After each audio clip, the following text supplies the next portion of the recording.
Authorities have resumed the search for 6 repair crew feared dead in Tuesday's crash of a cargo ship in Baltimore into a major highway bridge that collapsed. Federal investigators yet to question the ship's crew. Andrew Hillier has more. As investigators try to understand what happened, engineers are asking another question: whether the collapse of the Francis Scott Key Bridge could have been avoided. The container ship hit what's known as a non-redundant part of the structure, a pier, which acts like a leg. Without it, the bridge's total collapse was almost inevitable, according to US government officials. Well, this is a unique circumstance. I do not know of a bridge that has been constructed to withstand a direct impact from a vessel of this size. What I will say is anytime anything happens to any bridge, we as a country take that and learn from that. But investigators say the bridge's collapse may have been avoided had the piers been better protected with blocking devices known as fenders. These can be anything from rocks piled up around the piers to large concrete rings designed to shield the bridge's supports. You can imagine the amount of energy that is in that container ship, thousands and thousands of tons that are coming to hit the pier. Now, they've hit the pier, and that certainly would not have been part of the design basis, I would assume. Otherwise, we'd have very large fenders around that pier base as it's in the water. Ships have also grown in size since the bridge was built back in 1972, but other engineers have questioned the usefulness of building bigger fenders.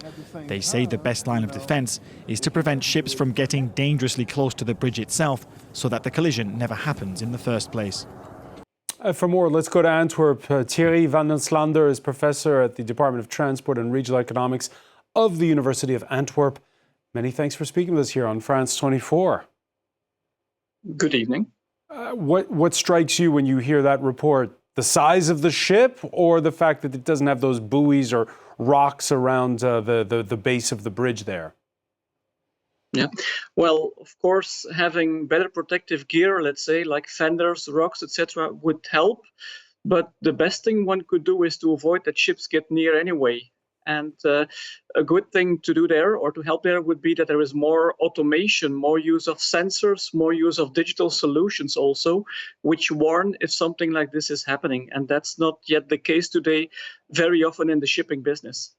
In this particular case, there was a warning. They were able to stop motorists from getting on the bridge. When you have this kind of freak power outage, what more could have been done?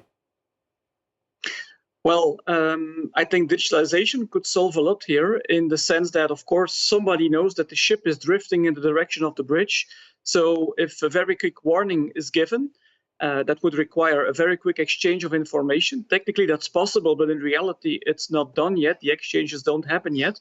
But in that case, one could prevent mobilists, one could prevent car drivers, one could prevent even the bridge operator, etc. So various parties could be warned up front. So one should use better the available technologies, I think, there. A lot of people don't think about shipping all the time. They see this story and they just are awed by how big this cargo ship is. These giant cargo ships didn't used to exist. Is it a bad thing? Well, I think big cargo ships are a blessing to our economy because they allow to gain economies of scale. And that means that the cost of transporting per ton of per container is cheaper in the end, which is of benefit to all of us because we pay cheaper prices, we pay lower prices in the shop in the end. But of course, many of these infrastructures, like this bridge now, were not built at the age of such big vessels. So that's a change, and the whole system needs to adapt. And we cannot adapt bridges that quickly. It's very expensive. But what we can do, again, is using technology that prevents this kind of collision to happen. Here in Europe, there are questions about the size of these cargo ships, also questions about the size of luxury cruise liners that they say have become too big. Is it the same problem? Well, you would get the same problem indeed. Bigger cruise line ships, again, require longer quay walls, require more space for the ship to berth also. And of course, one needs to pay attention to bridges. The same goes for locks, by the way. We built locks in the past in many ports around the world. But as ships grow bigger, those ships can no longer use those locks. So one needs to expand the lock. In that case, that's the only solution. With a bridge. So let me just be clear here, Thierry. What you're saying is it's up to, say, the Panama Canal to adapt, not up to the ship makers. True, we will see those economies of scale go on most likely. So the ships will continue to grow bigger. So I fear there is no other solution than for the infrastructure to follow suit and to also become bigger.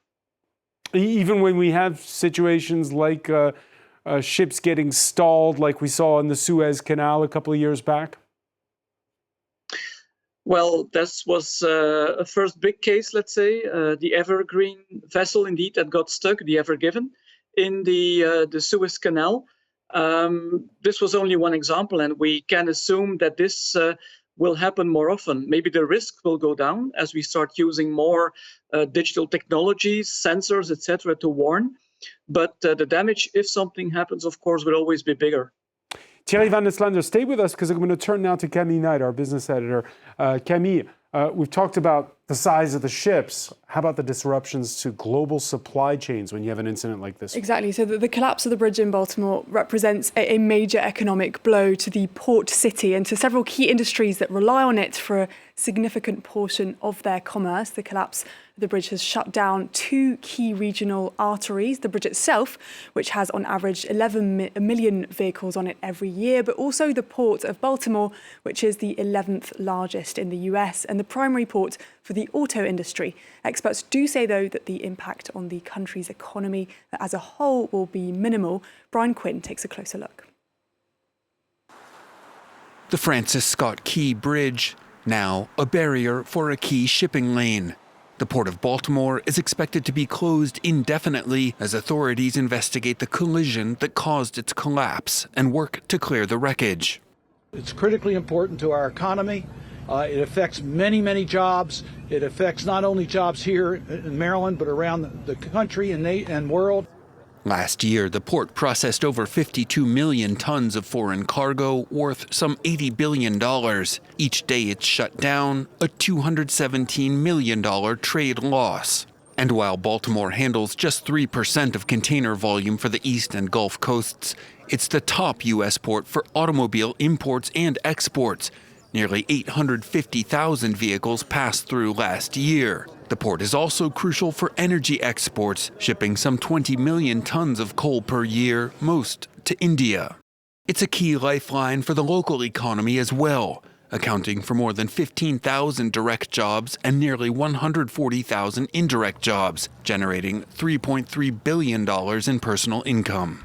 We're looking at not having ships coming in for no one knows how long at this point, and that's going to affect the lives of longshoremen and stevedores and the tugboat crews. Some 40 ships remain stranded in Baltimore Harbor. Automakers like Ford, GM, and Volkswagen say they will be rerouting their shipping to avoid major disruptions. The accident certain to have a massive impact on the regional supply chain and the local economy. Thierry Vanelslander, it feels like we're back to that feeling of shock we had in 2020 at the outset of COVID, when suddenly we realized that globalization, which seems so robust, these supply chains are actually fragile. Does it feel like they're fragile, or is this just a one-off incident? Well, they are fragile for sure. And indeed, we've seen with COVID what can happen. Of course, COVID was a global thing that hit us from all sides, let's say. This is more a very local thing. But again, it will disrupt because it will mean that ships have to call at other ports. So that will increase trajectories. It will make things more expensive a bit. There will be shortages at some point in the supply chain. So it's another disruption which adds to a supply chain or to supply chains which have already been hit very hard. And when politicians promise shorter global supply chains, what's your personal thought? Well, I think shorter supply chains are a potential solution. Of course, everything needs to be right. I mean, the total cost of ownership needs to be right. That means wage costs will need to be adapted also. Transport costs, there will need to be reliability, that the quality will also be equal. So it's not evident to go for what we call nearshoring, reshoring, etc. We see it happen, but it's not that evident as it may look like. So shorter supply chains, well, are maybe not there tomorrow. Thierry Vanelslander, many thanks for joining us from Antwerp. You're welcome.